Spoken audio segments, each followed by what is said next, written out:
Hi guys, welcome back to the Drive Life channel, and today's video is going to be a follow-on from the last video about high mileage cars, and it's going to be to how to really eke out all those miles in your car, make it last longer, make it so you can get more miles from your car. So let's get into it. We're going to be going through just the basic things that you guys can do, simple things that can really make your car last a lot longer. Okay then guys, so when we talk about these things, I'm essentially referring to the powertrain, because the suspension and running gear and all that can be replaced, where the powertrain is essentially the main component that limits the way it gets to the high miles. So if your engine or gearbox goes, it's pretty much toast for the car. So I'm going to be referring to the Volvo as the highest mileage car in our group.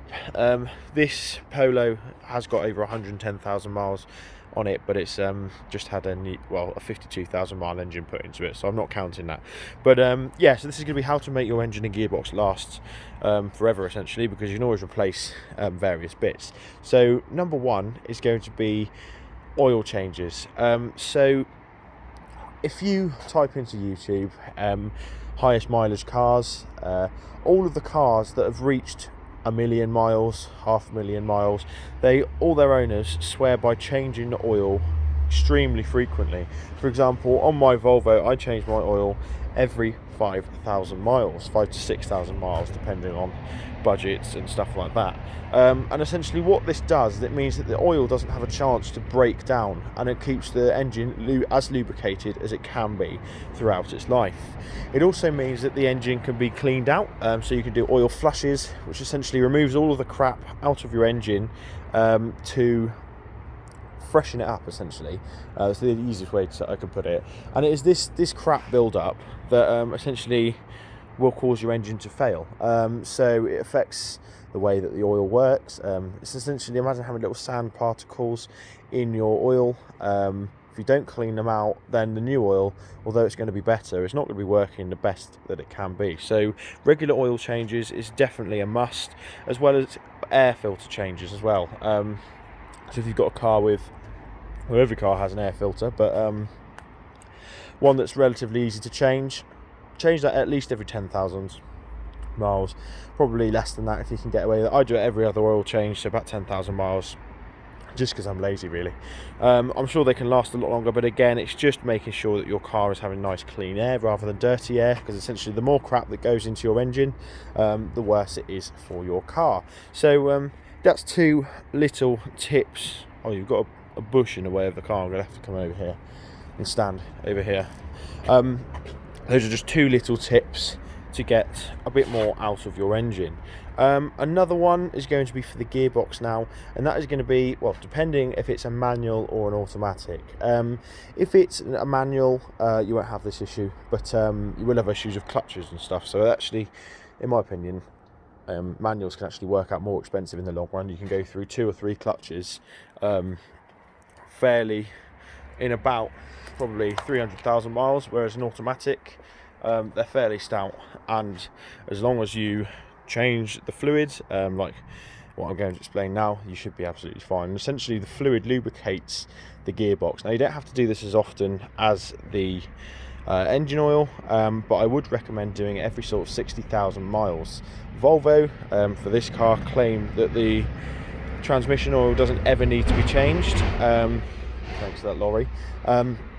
They state that it's sort of a sealed unit, sealed for life, and it'll be absolutely fine. But essentially, what time has told us is that actually you need to be replacing the transmission fluid, not regularly, but it does need to be done as a maintenance item to make the car last as long as possible. So that's just another thing to bear in mind.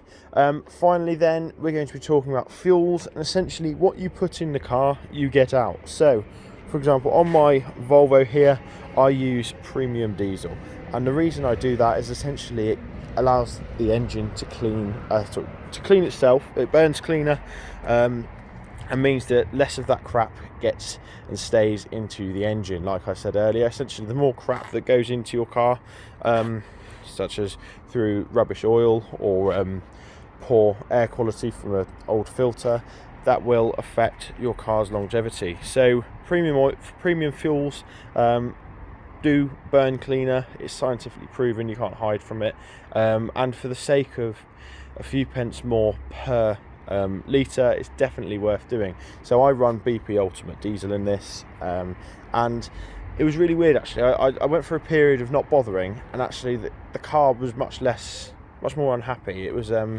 able to, oh my god, there's a massive fly on it, but it was much more sort of poorly. Oh my god, that's a horrendous fly.